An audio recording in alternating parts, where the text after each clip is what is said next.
आज हमारे साथ स्टूडियो में मौजूद है हरियाणा कांग्रेस ओबीसी सेल के पूर्व चेयरमैन विशाल वर्मा जी। आइए उनसे हम आज के राजनीतिक परिदृश्य के बारे में कुछ चर्चा करते हैं। हाँ जी विशाल जी। नमस्कार जी। विशाल जी, आज देश में एनडीए गठबंधन की सरकार बनने जा रही है और नरेंद्र मोदी तीसरी बार देश के प्रधानमंत्री के रूप में शपथ लेंगे। इसको लेकर आप क्या कहेंगे?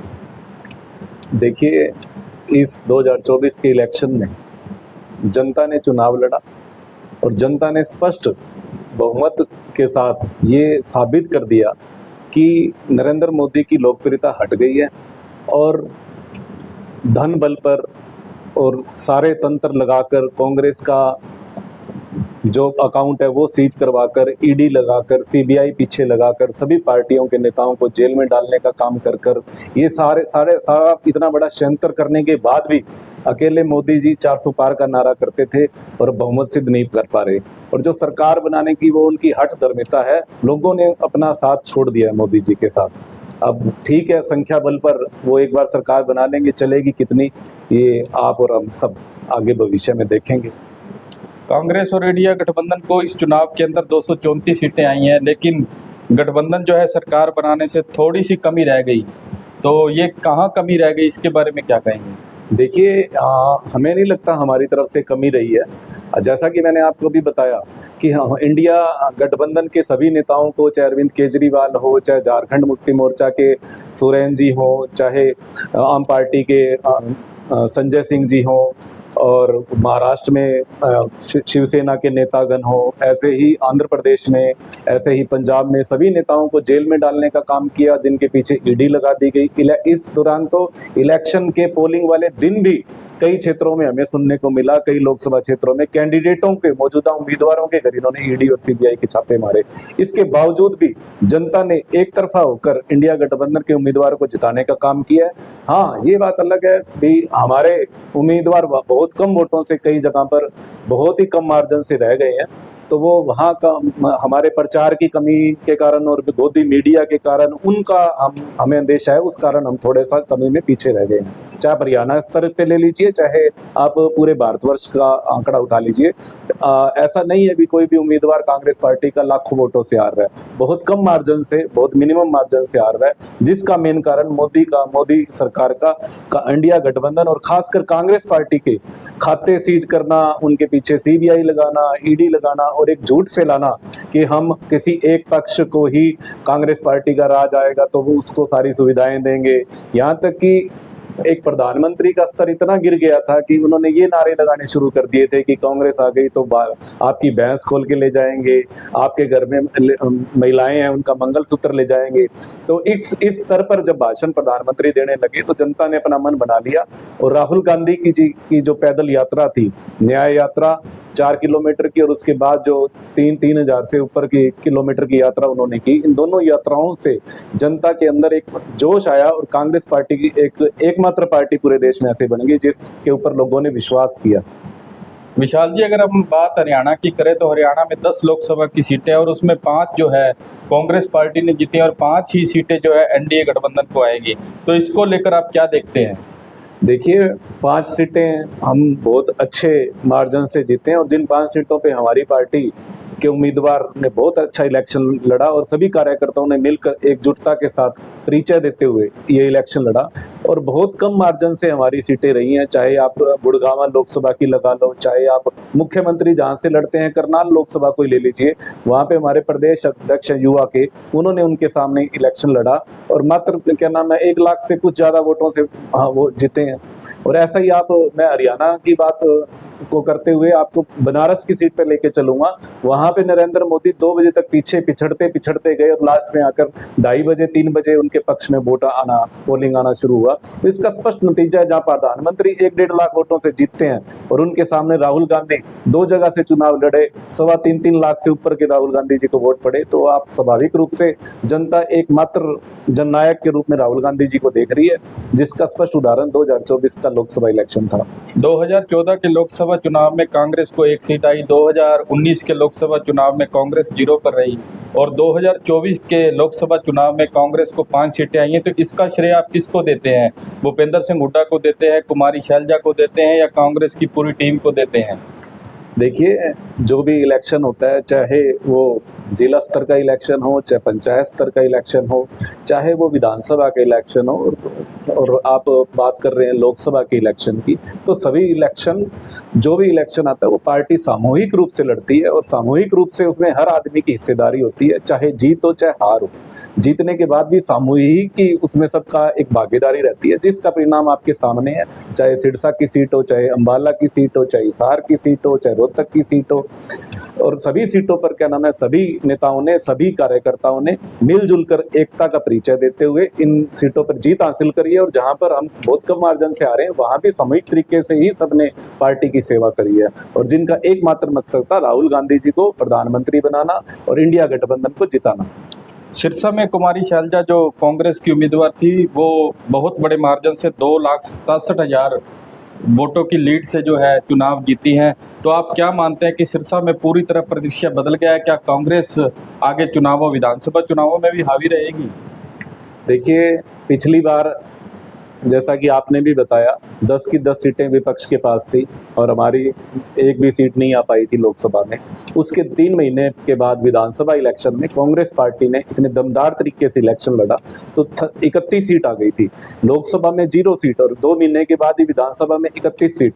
तो ये एक परिचय है। अब 10 में से 5 सीटें कांग्रेस पार्टी का है, तो स्वाभाविक रूप से आने वाली सरकार कांग्रेस की बनने जा रही है, इसमें तो कोई दो राय नहीं है। जनता मन बना चुकी है, और ये षड्यंत्र किया जा रहा है जब से नरेंद्र मोदी जी प्रधानमंत्री के उम्मीदवार बने हैं। चाहे 2014 में उन्होंने हिंदू मुसलमान किया, जातिवाद किया, हमारे हरियाणा में जाट नॉन जाट किया, यूपी में मुसलमान हिंदू किया, हर जगह इन्होंने धर्म के नाम पे, जात पात के नाम पे लोगों को बांटने का काम किया, क्षेत्रवाद में बांटने का काम किया है। इसी तरह पुलवामा हमला जो हुआ वो एक हमारे देश के साथ, देश की सुरक्षा पे ट्रेजेडी थी, एक बहुत ही लोगों को बांटने का काम किया, क्षेत्रवाद में बांटने का काम किया है। इसी तरह पुलवामा हमला जो हुआ वो एक हमारे देश के साथ, देश की सुरक्षा पे ट्रेजेडी थी, एक बहुत ही, आप उसको, वो बहुत बड़ा षड्यंत्र था। उस षड्यंत्र को भी इन्होंने अपने पार्टी के पक्ष में करने की, षड्यंत्र को भी अपना हथियार बनाकर चुनाव लड़ा, जिसकी वजह से जनता बेकाबू में आ गई, और गोदी मीडिया स्पष्ट नहीं कर पाई कि क्या नाम है, कौन सी पार्टी कहाँ पे उसके साथ है। इसी कारण वो इतनी जीत हासिल कर पाए। अब लेकिन जनता के सामने स्पष्ट तस्वीर आ गई है, एक मत से लोगों ने पूरे वोट दिए हैं, और आगे भी जनता कांग्रेस की सरकार बनाना चाहती है। 2024 के जो लोकसभा का चुनाव था उसमें हरियाणा में कांग्रेस और आपका गठबंधन था, और चुनाव के बाद अब गठबंधन को लेकर भी तमाम तरह के सवाल उठ रहे हैं। अनुराग ढांडा ने आरोप लगाए हैं कि कांग्रेस ने हमारी मदद नहीं की। तो आप क्या मानते हैं कि ये गठबंधन आगे ऐसे हरियाणा में रहेगा, या विधानसभा चुनाव में क्या मानते हैं कांग्रेस को उसकी ज़रूरत ही नहीं है? देखिए, अनुराग ढांडा जी के अपने विचार होंगे, क्योंकि मैंने आज मीडिया में पढ़ा था, समाचार पत्रों से, मैं जो उम्मीदवार थे भाजपा के, आम पार्टी के उम्मीदवार थे सुशील गुप्ता जी, उनका मैं पढ़ रहा था, उन्होंने स्वयं इस बात को डिनाई किया है कि वो उनके खुद के विचार होंगे, मेरे साथ ऐसा किसी ने धोखा नहीं किया। तो उम्मीदवार ने खुद ही उस बात को डिनाई कर दिया है। और रही बात आप भविष्य में गठबंधन की, ये इंडिया गठबंधन पूरे देश में था, हरियाणा की राजनीति का परिदृश्य अलग है। तो आने वाले टाइम में पार्टी नेता, हमारे सीनियर लीडर क्या इसमें हाईकमान के आदेश करता है, उस हिसाब से उसकी भूमिका बनेगी और उस हिसाब से चुनाव लड़ा जाएगा। पर ये निश्चित मैं आपको 100% कह सकता हूँ, आने वाला टाइम हरियाणा में कांग्रेस की सरकार बनने जा रही है। विशाल जी, आपके बारे में ये कहा जाता है कि आप हुड्डा गुट से जुड़े हुए हैं, और कुमारी शैलजा अब यहाँ से सिरसा लोकसभा सीट से सांसद हैं, तो क्या आपकी आगे कुमारी शैलजा के साथ पटरी बैठ जाएगी? देखिए, एक ही पटरी है, एक ही पटरी पे सब चल रहे हैं। ऐसा लोगों का और एक गोदी मीडिया का बिलाया हुआ भरम जाल है, जिसको इस इलेक्शन ने तोड़ दिया है। सभी कार्यकर्ताओं ने, सभी नेताओं ने एक से बढ़कर एक, मतलब कि आगे बढ़कर काम किया, जिसका नतीजा 2,72,000 वोटों से यहाँ से कुमारी शैलजा जीत गई। और ऐसा कोई गुटबाजी पार्टी में तो है नहीं। स्वाभाविक रूप से 10 साल मुख्यमंत्री रहे हैं भूपेंद्र सिंह जी हुड्डा, और क्या नाम है, दीपेंद्र जी से मेरा अच्छे मुलाकात है, तो स्वाभाविक रूप से मेरा उनके साथ आना जाना मेलजोल अच्छा है। मैडम उम्मीदवार बन के आए, उससे पहले प्रदेश अध्यक्ष भी रहे, तो हमारा उनके साथ भी अच्छा आलमेल है, हमारा तालमेल है। तो ऐसी कोई गुटबाजी की तो बात है ही नहीं। और मेरा तो सभी के साथ आना जाना है, उठना बैठना है, मिलना जुलना है, और सभी नेता मुझे रिगार्ड भी करते हैं, चाहे आप वर्कर में ले लो, चाहे एक नेता के रूप में ले लीजिए। विशाल जी, एक आप अपने आप को पिछड़ा वर्ग से जुड़ा हुआ नेता मानते हैं और आपकी जो छवि भी है जनता में एक पिछड़ा वर्ग के नेता के रूप में है, तो इसको लेकर आप क्या कहेंगे? देखिए, मैं खुद एक ऐसी जाति से संबंध रखता हूँ जिसका आज तक क्या नाम है, आर्थिक और सामाजिक रूप से तो वो पिछड़ी हुई थी, राजनीतिक रूप से भी जब भी किसी भी पार्टी का राज बना, एक कांग्रेस को छोड़कर हमेशा एक प्रजापति समाज को भी लगा लीजिए, चाहे कंबोज समाज को लगा लीजिए, चाहे आप जांगड़ा समाज को लगा लीजिए, कि आप सैन समाज को लगा लीजिए, जितनी भी पिछड़ी जातियां हैं सभी का एक कुठाराघात किया गया है। जो भी मतलब की पार्टी आई, खासकर भाजपा ने, ना तो राजनीतिक हिस्सेदारी दी जाती। हमारे BC-A में हम 6 जातियाँ आती हैं और BC-B में और काफ़ी जातियाँ आती हैं। खासकर BC-A में जो 6 जातियाँ आती हैं उनका मतलब होता है अदर बैकवर्ड क्लास में, ये बहुत ही पिछड़ी, अति पिछड़ी वर्ग में आती हैं हमारी ये 6 जातियाँ। इनको स्वाभाविक रूप से आप राजनीतिक भागीदारी दो, हिस्सेदारी दो, ताकि ये अपना पिछड़ापन अपने आप दूर कर लें। हमारे वर्ग में जितनी भी पिछड़ी जातियाँ, सबको हम समान रोजगार बांट देंगे, समान आप उनको शिक्षा की व्यवस्था कर देंगे, समान उनकी स्वास्थ्य की व्यवस्था कर देंगे, और खासकर आज जब आप रोजगार दे दोगे तो हमारे लोग हैं, हमारे समाज के जो लोग हैं पिछड़ा वर्ग के, वो अपने आप अपना उद्धार कर लेंगे। और जैसा कि आपने कहा कि मैं पिछड़ा वर्ग के नाम से, पिछड़ा वर्ग के नेता के रूप में जाना जाता हूँ, ये बात ठीक है, क्या नाम है, मैंने पिछड़ा वर्ग के सम्मेलनों में और बढ़ चढ़कर भाग लिया है, उनके हकों की लड़ाई लड़ी है और धरने प्रदर्शन किए हैं, और कांग्रेस पार्टी में भी पिछड़ा वर्ग का मैं प्रदेश अध्यक्ष रहा हूँ। लेकिन मेरी सबसे जो मेरी जाति है, मैं कुम्हार जाति से हूँ, मुझे मेरी माँ से प्यार है, तो मुझे पहले मेरी जाति से प्यार है। तो इसका मतलब ये नहीं भी क्या नाम है, जो पिछड़े नहीं है मेरे को उनसे कोई दुश्मनी है या मेरा कोई बैर भाव है। तो मेरे को मेरी माँ से प्यार है, तो इसका मतलब ये नहीं है कि मेरे को दूसरे की माँ से नफरत है। तो मेरे लिए सभी 36 की 36 बिरादरियाँ एक समान है, और मैं सभी जातियों की इज्जत करता हूँ, और सभी जातियों में मेरा तालमेल है, और सभी में हमारा भाईचारा है। हमारे इलाके में तो ऐसी कोई बात ही नहीं है। आपको ऐसा क्यों लगता है कि राजनीति में पिछड़ा वर्ग को जितना प्रभुत्व मिलना चाहिए था उतना नहीं मिल पाया? इसलिए आप बार बार मंचों से इस बार को बहुत बार आपने ये आवाज़ उठाई कि पिछड़ा वर्ग को राजनीति में बराबर प्रतिनिधित्व दिया जाए। हिसार लोकसभा से भी आपने ये मांग करी थी कि पिछड़ा वर्ग के किसी व्यक्ति को कांग्रेस पार्टी या टिकट दे। रानिया हल्का से भी आप ये मांग कर रहे हैं कि यह टिकट भी जो है पिछड़ा वर्ग के किसी व्यक्ति को मिलनी चाहिए। देखिए, हिसार बाहुल्य क्षेत्र है पिछड़ा वर्ग का, तो वहाँ पे हमारे यहाँ मतलब कि हमारा सारा सर्वे है जो, तो हमारा सर्वे है, हमारा पिछड़े वर्ग का, हमारी मीटिंगें होती हैं, तो हमारा ये था भाई क्या नाम है, वहाँ पे एक पिछड़ा वर्ग से उम्मीदवार पार्टी दे। लेकिन जब पार्टी की बात आती है तो पार्टी ने जो फैसला कर लिया उसमें सभी ने होके एकजुट होके इलेक्शन लड़ा। लेकिन मांग, टिकट मिलने तक मांग हम पूरी रखते हैं, पूरी जान की बाजी लगा देते हैं, इतना संघर्ष करते हैं कि टिकट हम ले पाएँ। लेकिन जब टिकट अनाउंस हो जाती है उसके बाद हम सामूहिक रूप से सबके साथ चलकर उस सीट को जिताने का काम करते हैं। और जहाँ तक आपने रानिया विधानसभा की बात करी, तो हमारा खुद मानना है और ये हम मांग भी रखते हैं कि आप सिरसा की 5 विधानसभा सीटें हैं, 5 विधानसभा सीटों पर अगर आपने पिछड़ा वर्ग को अगर आप हक देना चाहते हो तो उस नाते आप रानिया विधानसभा की टिकट एक पिछड़ा वर्ग के उम्मीदवार को दें, ताकि पूरे लोकसभा क्षेत्र में और खासकर सिरसा में भी पिछड़ा वर्ग के लोग एकजुट होकर उस सीट को जिताने का काम करें, जो कि आज तक जब से रानिया विधानसभा बनी है, जहाँ पे कांग्रेस पार्टी आज तक जीत नहीं पाई है। तो ऐसा हमारा मानना है कि ये सीट जीती जा सकती है अगर पार्टी, कांग्रेस पार्टी इस पार्टी में कोई पिछड़ा वर्ग के नेता को टिकट दे या किसी सामान्य कार्यकर्ता को टिकट दे दे। विशाल जी, अखिल भारतीय को प्रजापति संगठन बना हुआ है, उसमें आपकी क्या भूमिका है और उस संगठन के क्या क्या काम है? अखिल भारतीय प्रजापति कुम्भकार महासंघ पूरे देश में एक सेमिनार होता है जिसमें हम समाज में जागृति फैलाने का काम करते हैं और पुरानी कुरीतियों से पीछा छुड़ाने के लिए भी उन्हें जनता को जागरूक करते हैं। और शिक्षा हमारा सबसे बड़ा एक आधार रहता है उन सेमिनारों में कि हमारे समाज के लोग ज़्यादा से ज़्यादा शिक्षित हों और ज़्यादा से ज़्यादा राजनीति में भागीदारी बने, ताकि आने वाले टाइम में समाज के सभी वर्गों का, सभी का एक साथ उत्थान हो सके। यही हमारा उस संगठन का काम है। राजनीति में विशाल जी आप लंबे समय से सक्रिय हैं, तो आप ये बताएं कि आपने अपनी राजनीति की शुरुआत किसके साथ की? बड़ा अच्छा क्वेश्चन पूछा आपने। 1998 में मेरा एडमिशन हिसार शहर में हुआ था, तो मैं वहाँ पर एज ए स्टूडेंट पढ़ने गया था। तो उस टाइम एक उपचुनाव हुआ था, तो छात्र राजनीति के टाइम एक उपचुनाव हुआ था आदमपुर में, बाई इलेक्शन।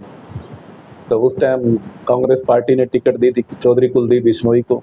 तो कुलदीप बिश्नोई के साथ हमारा युवा टीम का आना जाना हुआ, और एक तरह से देखा जाए तो चौधरी भजनलाल के साथ ही मैं राजनीति में आया था एज ए युवा छात्र विंग के तौर पर। और उसके बाद हम NSCI से फिर यूथ विंग में, फिर ऐसे करते करते बढ़ते बढ़ते आगे कांग्रेस पार्टी की सेवा में दिन रात लगे रहे, और आज भी लगा ही हुआ हूँ। आज 24 और 2 26 साल हो गए हैं। तो आप अपना राजनीतिक गुरु किसे मानते हैं?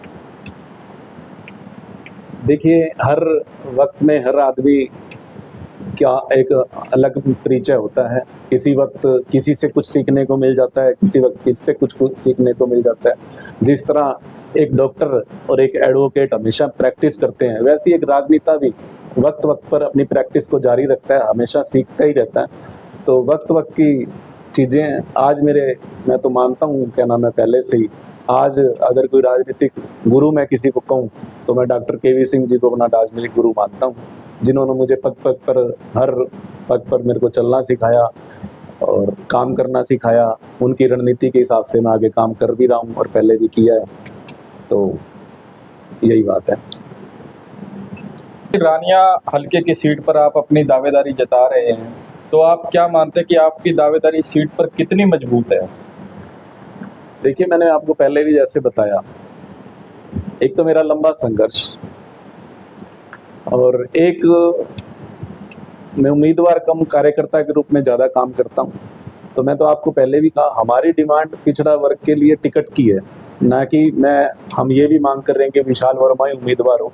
किसी भी अति पिछड़ा वर्ग के व्यक्ति को टिकट मिलती है तो हम उसका तन मन धन से साथ देंगे, और किसी और को भी मिलती है तो उसका भी देंगे। लेकिन लास्ट तक मैंने कहा, संघर्ष हमारा जारी रहेगा।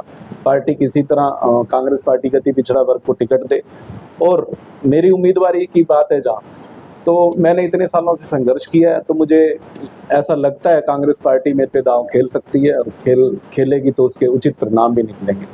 विशाल जी, हल्के में जब दीपेंद्र हुड्डा आए थे अपने कार्यक्रम करने के लिए, तो आपने गांव चक्का के अंदर एक बहुत बड़ी विशाल जनसभा करवाई थी उनकी, और जिसको देखकर दीपेंद्र हुड्डा बड़े खुश हुए थे लोगों की भीड़ को देखकर, और उन्होंने आपकी पीठ भी थपथपाई थी। और आपने उनके समक्ष भी पिछड़ा वर्ग के हितों को लेकर एक जोरदार आवाज उठाई थी, उसको लेकर आप कुछ बताएं। ये सच है, एक जनसभा हमने एक मिलन समारोह रखा था, लेकिन उस मिलन समारोह में जनता का और मेरे साथ जुड़े हुए सभी नेताओं का मैं आभारी हूँ भी। एक छोटे से कार्यक्रम को उन्होंने हजारों की रैली में तब्दील कर दिया। उसके बाद चाहे मंगाला रहा हो, चाहे तीसरा कोई और प्रोग्राम रहा हो। और पीठ थपथपाने वाली बात तो मैडम शैलजा भी अभी रानी आई थी, तो उन्होंने भी मेरी पीठ थपथपाई थी। तो ये तो एक कार्यकर्ता के लिए बड़ा उत्साहवर्धक होता है कि उनका नेता उनकी पीठ थपथपाए और उनके काम की तारीफ करे, तो ये उत्साहवर्धक होता है। तो इसमें तो नेता ही ज़्यादा बता पाएंगे, और उन्होंने एक मैसेज देना होता है भी कौन ज़्यादा काम कर रहा है कैसे नहीं। तो एक उन्होंने मैसेज देना होता है सभी नेताओं ने। रानिया हल्के से आप जो टिकट की दावेदारी कर रहे हो, आप क्या मानते हैं कि रानिया के अंदर कौन सी समस्याएं हैं जिसको आप प्रमुखता से उठाएं और उनका निराकरण भी होना चाहिए? देखिए, जिस समस्याओं को लेकर यहाँ से निर्दलीय उम्मीदवार पिछली बार चुनाव जीतते थे, वही समस्याएं आज की आज हैं। हम तो ये कहते हैं भी आपने, चाहे वो लोकदल हो चाहे निर्दलीय उम्मीदवार हो, भी आपने अपने वादे जो आपने किए थे रानिया की जनता के साथ, आप एक बार वो कागज उठा के ये तो बता दो भी इसमें से ये हमने पूरे कर दिए। ये बात लोकदल के लिए भी कहते हैं, जो अपना क्षेत्र, अपना परिवार, अपना सारा कुछ घर बताते हैं इस रानिया क्षेत्र को, और वोट हासिल करते हैं यहाँ से, और विधायक बनाते हैं, बनाया जनता ने जिनको 2 बार। क्या उन्होंने अपने किए हुए वादे पूरे किए? हर बार अपना क्षेत्रवाद का नारा देके, परिवारवाद का नारा देके, मुख्यमंत्री बनने का दावा देके यहाँ की जनता को बरगलाने का काम करते हैं, और लेकिन वोट लेने के बाद उनको पूछा नहीं जाता। तो जनता मतलब कि त्राही त्राही कर रही है। चाहे वो भाजपा सरकार हो, भाजपा के मुख्यमंत्री 2014 में आए थे, कहते मैं यहाँ एक फैक्ट्री लगाऊंगा, गत्ता फैक्ट्री लगाऊंगा, पेपर मिल लगाऊंगा, कॉटन का हब बनाऊंगा, नाली का ये डैम को हम रिपेयर कराएंगे, सफाई कराएंगे, सड़क के साथ बांध बनाएंगे। एक भी कार्य पूरा हुआ तो बताओ। ऐसा ही यहाँ के निर्दलीय उम्मीदवार कहते थे हम ये कर देंगे, मैं नाली का पानी लाया। नाली का पानी तो भूपेंद्र सिंह हुड्डा लाए थे कांग्रेस राज में। आपने कौन सा पानी लेके आया? आपके 5 साल चले गए, नाई वाला से एक चैनल बनने की मांग है, आप पूरी करवा देते तो मान जाते। तो ये झूठ और बरगलाने की राजनीति पूरी हो चुकी है, जनता भी अब समझ गई है, जिसका परिणाम इन्होंने इस हार में दे दिया है। और सबसे बड़ी बात, 1 मिनट आपको और लूंगा, सबसे बड़ी बात, जनता इस बात से भी दुखी है भी आपको एक निर्दलीय उम्मीदवार को यहाँ से 32 साल बाद हार के बाद जानिया की एक जनता ने उनको जिताया, और उस आदमी ने 5 साल भी पूरे करे नहीं, पूरा कार्यकाल करे बिना बीच में छोड़ के रानिया की जनता को चले गए। इस बात का भी बदला लेने के लिए रानिया की जनता तैयार है। तो आने वाले चुनाव में इनको दोनों को, लोकदल और निर्दलीय उम्मीदवार को, ये भुगतना पड़ेगा। विशाल जी, रानिया के लोगों की एक बहुत बड़ी पुरानी मांग है कि रानिया को उपमंडल का दर्जा मिलना चाहिए, यहाँ के लोगों को नहरी पानी मिलना चाहिए, लेकिन सरकारें आई चली गई रही, लेकिन रानिया को उपमंडल का दर्जा नहीं मिल पाया। तो अगर प्रदेश के अंदर कांग्रेस की सरकार बनती है तो क्या आप रानिया को उपमंडल का दर्जा दिलवा पाओगे? देखिए, रानिया जनसंख्या के हिसाब से और क्षेत्र के हिसाब से उपमंडल कभी का बन जाना चाहिए था, लेकिन ये हमारे नेताओं, ऐसा ही यहाँ के निर्दलीय उम्मीदवार कहते थे हम ये कर देंगे, मैं नाली का पानी लाया। नाली का पानी तो भूपेंद्र सिंह हुड्डा लाए थे कांग्रेस राज में। आपने कौन सा पानी लेके आया? आपके 5 साल चले गए, नाई वाला से एक चैनल बनने की मांग है, आप पूरी करवा देते तो मान जाते। तो ये झूठ और बरगलाने की राजनीति पूरी हो चुकी है, जनता भी अब समझ गई है, जिसका परिणाम इन्होंने इस हार में दे दिया है। और सबसे बड़ी बात, 1 मिनट आपको और लूंगा, सबसे बड़ी बात, जनता इस बात से भी दुखी है भी आपको एक निर्दलीय उम्मीदवार को यहाँ से 32 साल बाद हार के बाद जानिया की एक जनता ने उनको जिताया, और उस आदमी ने 5 साल भी पूरे करे नहीं, पूरा कार्यकाल करे बिना बीच में छोड़ के रानिया की जनता को चले गए। इस बात का भी बदला लेने के लिए रानिया की जनता तैयार है। तो आने वाले चुनाव में इनको दोनों को, लोकदल और निर्दलीय उम्मीदवार को, ये भुगतना पड़ेगा। विशाल जी, रानिया के लोगों की एक बहुत बड़ी पुरानी मांग है कि रानिया को उपमंडल का दर्जा मिलना चाहिए, यहाँ के लोगों को नहरी पानी मिलना चाहिए, लेकिन सरकारें आई चली गई रही, लेकिन रानिया को उपमंडल का दर्जा नहीं मिल पाया। तो अगर प्रदेश के अंदर कांग्रेस की सरकार बनती है तो क्या आप रानिया को उपमंडल का दर्जा दिलवा पाओगे? देखिए, रानिया जनसंख्या के हिसाब से और क्षेत्र के हिसाब से उपमंडल कभी का बन जाना चाहिए था, लेकिन ये हमारे नेताओं की कमियां रही हैं, जो ना तो कभी विधानसभा में बोले, अपनी बड़ाइयां करने के अलावा उनको कुछ काम नहीं किया उन्होंने। तो उसका नतीजा ये है कि ये उपमंडल नहीं बन सका। सारे टर्म्स एंड नॉर्म्स पूरा करता है रानिया विधानसभा क्षेत्र उप तहसील बनने के लिए, लेकिन नहीं बना। वो एक यहाँ से जो उम्मीदवार बन के जाते हैं विधानसभा में, उनकी बहुत ही भारी कमी है, और उन्होंने लोगों को झूठ बोलने का भी एक बहुत बड़ा काम किया। भी मैंने एक दिन, पता नहीं 2 दिन के लिए SDM यहाँ बिठाना शुरू किया है, वो भी 1 दिन या 2 दिन के अलावा कभी यहाँ पे नहीं बैठा। तो जनता जाती थी, बोला जी यहाँ पे SDM पे साहब बैठे हैं, वहाँ पे तो कोई नहीं होता था। तो ये झूठ की राजनीति अब ज्यादा दिन चलने वाली नहीं, और 2-3-4 महीने में जब भी इलेक्शन आएंगे, जनता अपना ले लेगी जवाब। एक चीज विशाल जी इस बार देखने में आ रही है कि लोग चाहते हैं कि जो विधायक रानिया का जिसको भी पार्टी, कोई भी पार्टी प्रत्याशी बनाए, या कांग्रेस पार्टी जिस व्यक्ति को भी प्रत्याशी बनाए, वो रानिया का होना चाहिए। क्योंकि पिछली बार लोगों को अपने काम के लिए सिरसा कोठी पर चक्कर लगाने पड़े, लोगों का बहुत ज़्यादा समय व्यतीत हुआ। तो उनकी यही मांग है कि आपका जिस भी प्रत्याशी को टिकट मिले वो रानिया का होना चाहिए। तो इसको लेकर आप क्या कहेंगे?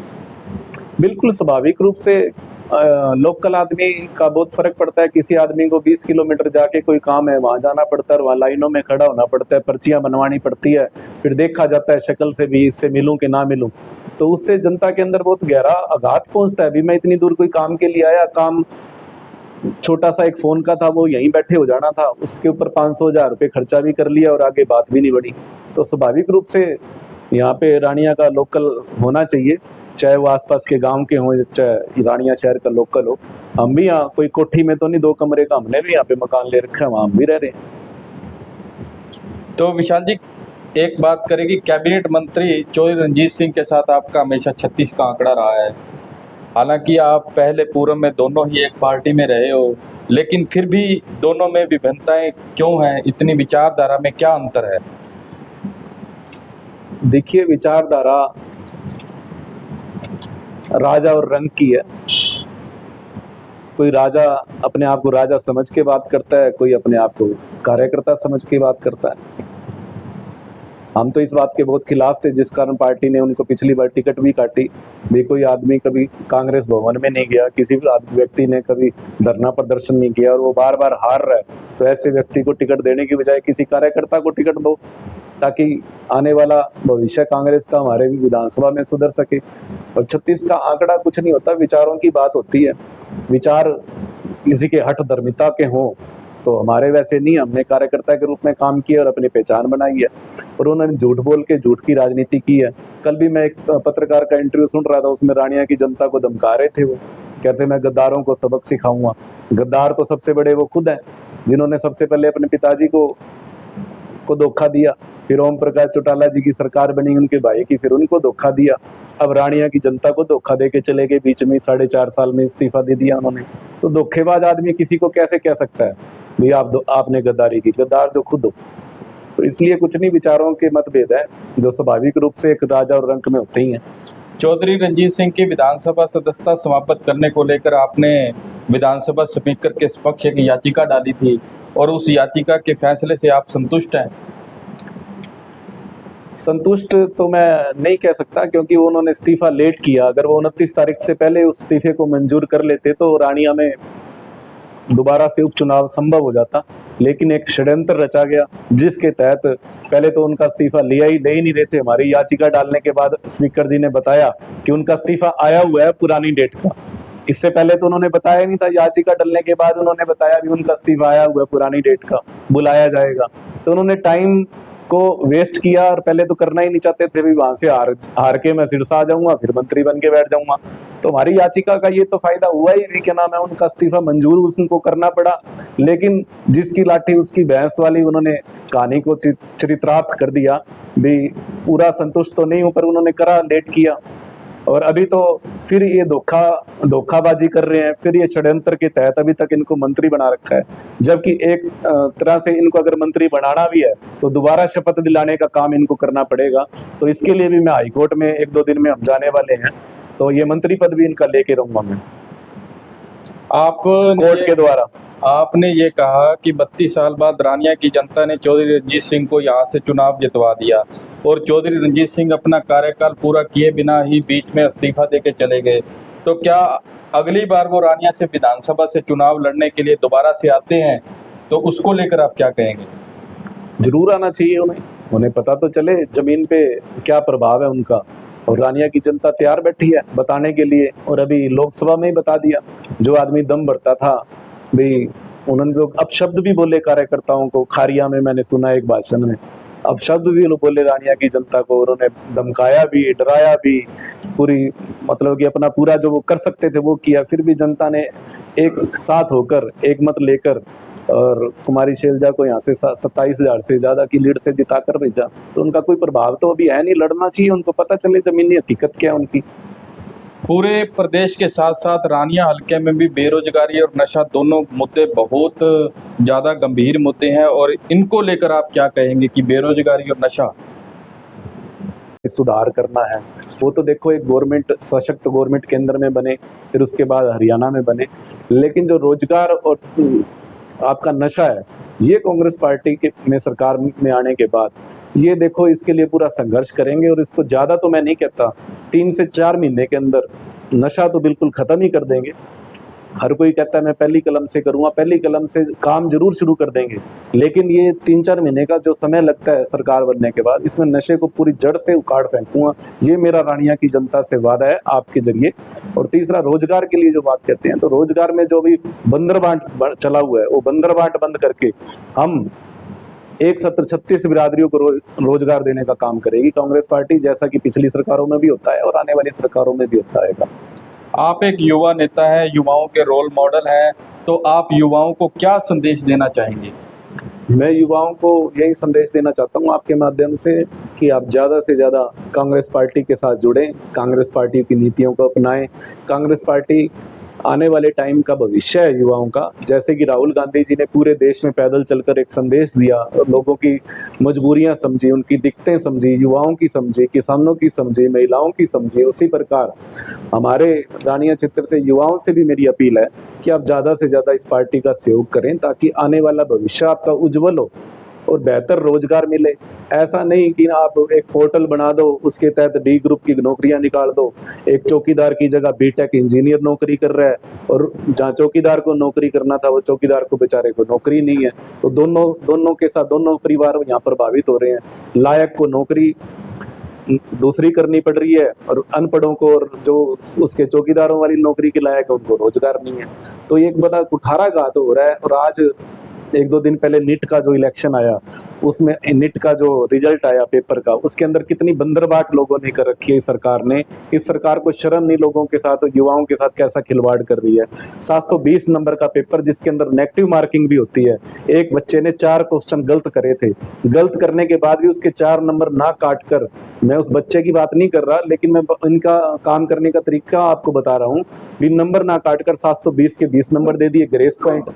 अगर एक डॉक्टर बनाने वाली परीक्षा का, जिस परीक्षा को देकर हमारे भविष्य के डॉक्टर बनने हैं, जिन्होंने इलाज करना है, अगर वो भी उसमें भी ऐसी बंदरबाट आप ये सरकार चलाएगी तो आने वाला भविष्य हमारे देश का क्या बनेगा। अब मैं आपसे एक दो व्यक्तिगत सवाल पूछूंगा। एक तो आप, क्योंकि आप युवाओं के रोल मॉडल है, तो युवा आपके बारे में भी, आपकी दिनचर्या के बारे में भी जानना चाहते हैं, आपकी हॉबीज के भी बारे में भी जानना चाहते हैं, तो उसके बारे में बताएं। सच में जानना चाहते हैं क्या?